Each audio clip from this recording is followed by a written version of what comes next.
Hello and welcome to the Give Me the Remote podcast. This is episode 23. It is Monday the 3rd of December. We're recording a day early this week because we're going to a Frank Turner concert tomorrow night. And my name is John and I'm joined in the pod as usual by Sheridan.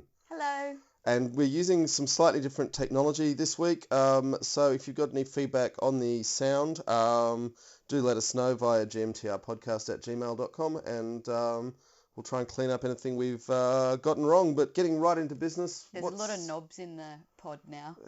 a lot of knobs in the pod. What do we got happening, Sheridan? All right, do you want to start with The Meg? Yes, The Meg. Jason Statham's latest action film. And I've got to say, I know he's been a big action star since... It was Lock, Stock and Two Smoking Barrels was his... Or was it the other one? I don't remember. Anyway, he started out doing Guy Ritchie films as a bit of an odd guy. Gorgeous George. So indie films. And now he's turned into this huge, big action star. And now I'm watching him in a Jaws reboot. Well, I think that's actually quite disrespectful to Jaws. Probably. This was very disrespectful to Jaws on many levels. So, storyline.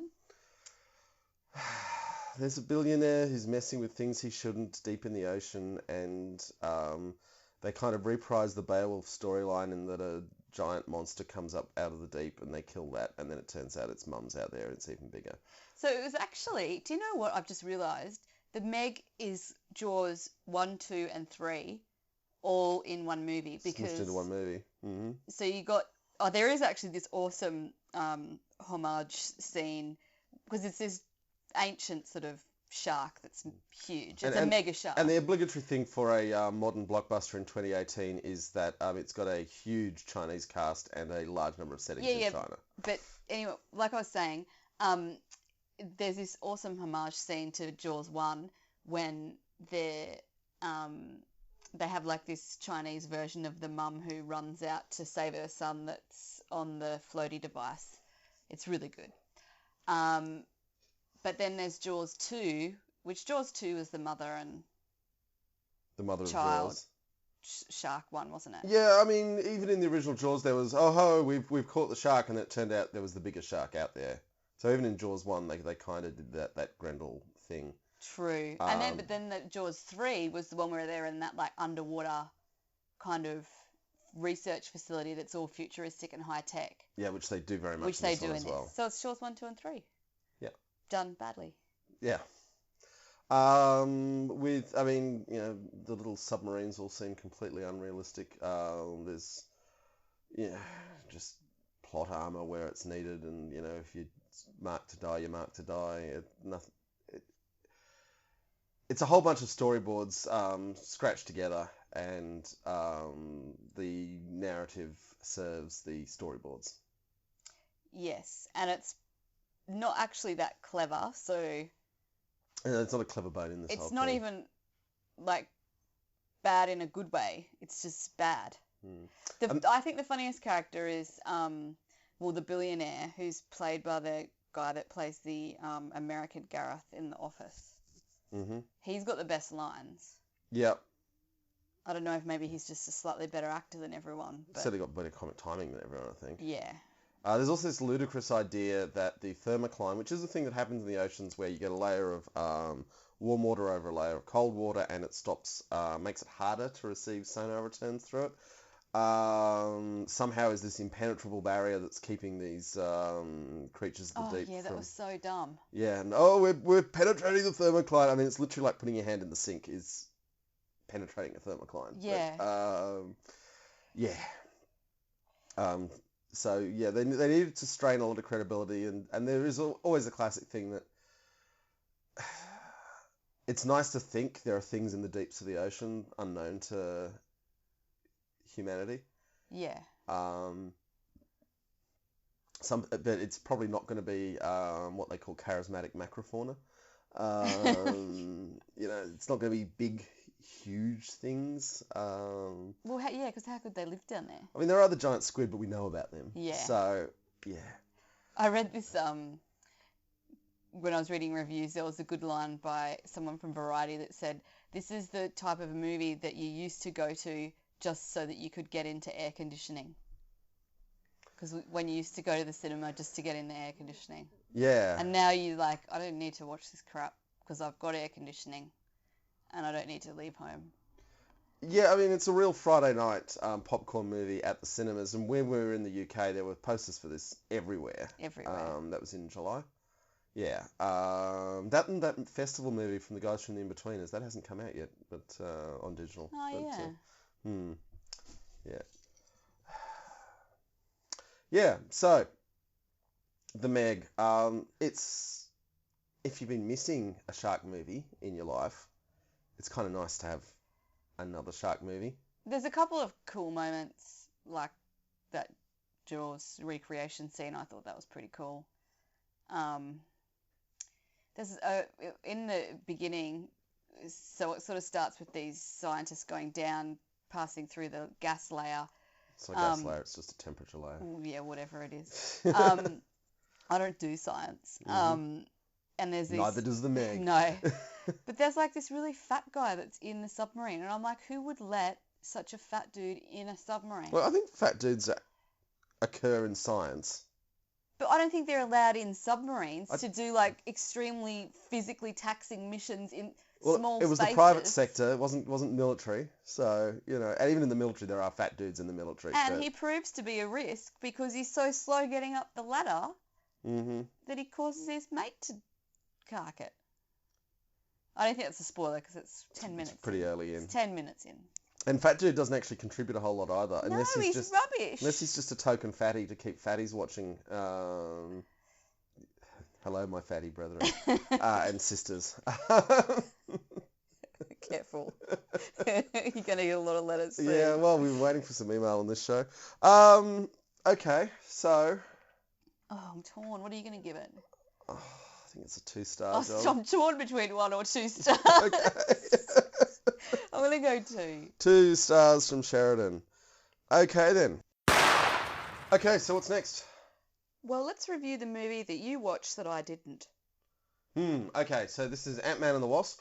Yes. Follow-up to Ant-Man in the Marvel cosmology, Marvel Cinematic Universe, I think they call it, or the MCU to its fans. So it's... Ant-Man was always a bit of a B-movie thing, and they've really gone for more of the B-movie stuff in this. It's... Is it still Paul Rudd? Still Paul Rudd. I like Paul Rudd. Yeah. And it's got a small cameo from Michelle Pfeiffer in it. Ooh. It's got Michael Douglas looking ludicrous in a... Is it because of the too much Botox? He's clomping around in a superhero suit for the last half of it, and he's just way too old for that.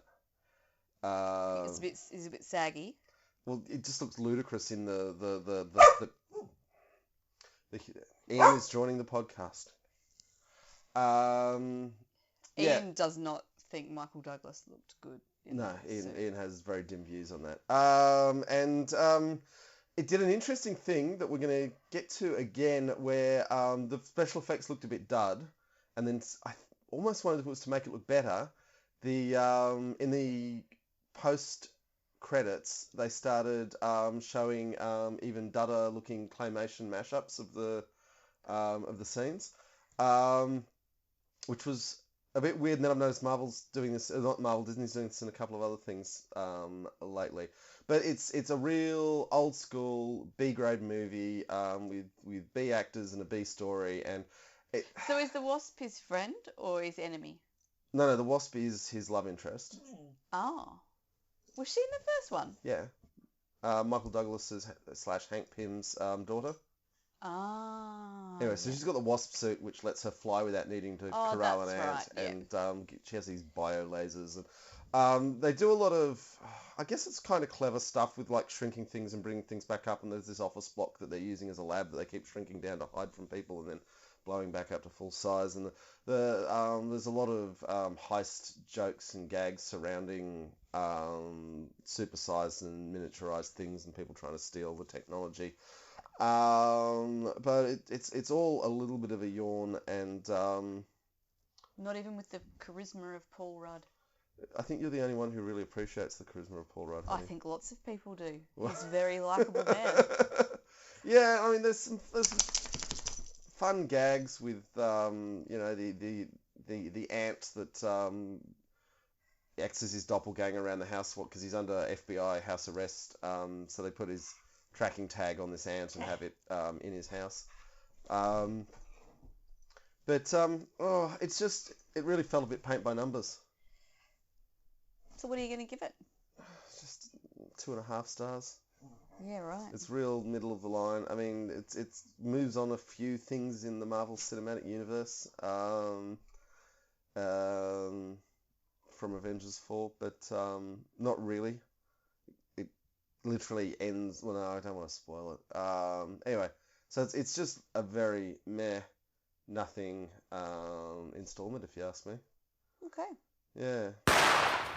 So what's next? Incredibles 2. Another Disney film. It is.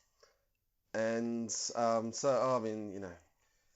another story about the Incredibles trying to bring, their superhero lifestyle back into the mainstream after being outlawed. When did Incredibles 1 come out? You're the one who researches and writes notes. I don't know. I don't research everything. It was a while ago. Yeah, because it felt like a long time ago. The internet lost its collective mind because people are saying that it's a feminist agenda from Disney because Elastigirl goes out and works while leaving her husband at home to look after the kids. And apparently this was too much for some white men on the internet. I have my doubts about these. The MRAs are out there and they're vile. But I honestly suspect companies, when they're making these movies, are deliberately sending them advanced copies to make sure that they're queued up and ready to fire up the outrage machine. Because the outrage machine is great publicity, and particularly if you can, you need 2 or 3 idiots with a Twitter account to give you a whole newspaper story. True. Say, oh, here's an idiot on the internet who said a bad thing. Oh, aren't we all outraged? And we get outraged at the outrage. And they suck us all into their little money-making schemes. Well, I mean, I think, though, Disney has probably worked out that there is actually a whole bunch of people, not just women, but people that are actually kind of interested in watching stories about women because that's not really something we've seen. I think that element of the story was actually moderately interesting in that you had the mother essentially trying to return to the workforce. Be it the superhero workforce. And some of her scenes are amazing because, as Elastigirl. I had a problem with continuing to call her Elastigirl as a mature mother of 3. I don't know how you get around that, though, because that's her name. Elasti lady. Elasta woman. Maybe you don't need to reference her gender at all. She could just be Elasto. Well, there was one character in there, the female fashion designer, whose gender is not referred to at all. And she's a successful business person, and at no one point do they refer to her as, being a successful female business owner. I thought she was pretty clearly female. She is clearly female, but I'm just saying her gender, the fact that she is a successful business person. They do leave a baby with her overnight as well, which seems somewhat gendered. You're getting to where I was going with this, because this has been promoted as being like this kind of revolutionary mainstream feminist picture, but there's still quite a lot of gender normality in there. For example, the father, I've forgotten the father's... Mr. Incredible. Mr. Incredible. Oh, God. Anyway, has been, he's the he's not Incredible boy, is he? Well, also, he's a bit of a rubbish dad. Like, he solves... Oh, come on, he's trying hard. He is trying hard, but he's no, hero. He solves the parenting problem by giving his child an iPad. He's hardly broached the... He's hardly Robinson Crusoe on that. I know, but I'm just saying. And... yeah, he solves another problem by giving the baby to the only other female that he has around, which is the business person, fashion designer. So I don't think it's as, perhaps revolutionary as people are making out. And there's some problems with, I can't talk about it without being a spoiler, but there's some, fairly damsel in distress moments that happen towards the end that are somewhat frustrating. Yeah, at the same time, the major characters are largely women. I think I read The men in it are largely dupes and stooges. I think I read in it that for every 3 named female characters, there are 10 male named characters. So there's a significant imbalance. There's more male speaking lines in the film. Mm-hmm. It's hardly changing the structure Well, of... if you keep knocking down every time they try, they're not. Why would they bother? Well, because I'm not going to accept substandard Feminism. Actually, when I was researching this, though, apparently Gina Davis has set up this research school or facility, think tank or something, that basically researches gender inequality in Hollywood mainstream movies. Yeah, right. And has sunk it's called the Gina Davis Gender Studies in Cinema School. Well, I'm glad they made it all about her. Yeah, very much. Well, to be fair, she's a woman and she's probably, I'm putting my name at the front because our names haven't been at the front of enough things. Okay. You literally fell asleep halfway through this on our first effort to watch it. I'm not the biggest I'm not blaming the Pixar feminism for that. film fan, even when they put a working mum as the lead character. I found this really difficult in that it is beautiful in its execution in so many levels, in so many ways, in so many things. Just the way the goggles that they use to seize control of people, the lighting effects they use on their faces with these goggly eyes, and there's a huge tie net of people using devices and screens, which was actually, I found that weird though, because there's like this kind of inconsistency in the messaging they're trying to give out, because there is this whole subplot about how screens are bad, but then the dad gives the kid an iPad to solve the babysitting problem. So I don't understand. I think that could be reasonably self-aware. Yeah, I don't know. It just felt a bit... I was like, I'm confused now. And let alone, I'm not an 8-year-old kid either. Yeah. It was packed with gags. You could just tell there was a big writing team constantly trying to think of better ways to do things, and a real thing, this is all CGI, so our minds can run riot, we can do whatever we want. And somehow it was still kind of tedious, plodding and dull, despite, I think, in fact, probably because of the constant fireworks. Yeah, it was a bit of overstimulation, wasn't it? Possibly. And then they did the same thing at the end of this that they did at the end of AntMan and The Wasp, where they showed a lower grade of, as if, what do they call it? Storyboards of the movie in the credits. So I'm wondering if this is something Disney is doing as a style sheet, or yeah, maybe something to watch for with Disney offerings. But so there were so many things I wanted to like. It's got trains, it's got ships, it's Elastigirl is in a cartoon sort of way a pleasing character to have on screen. It's got quite a few shocks and turns. You're not quite sure who the baddie is. Like, you've got a few candidates. Yeah. And yet fundamentally quite unsatisfying, I thought. Yeah, I agree. I'm going to give it 3 stars. Me too, yeah. And if you liked Incredibles 1, but it's just been so long and it doesn't really feel like it's moved on a lot. Yeah, I agree. Was the baby a baby in the first one? Yeah. Yeah, well, see, the baby didn't grow. No one grew. Everyone just stayed the same. Yeah, I guess it is a fictional comic universe.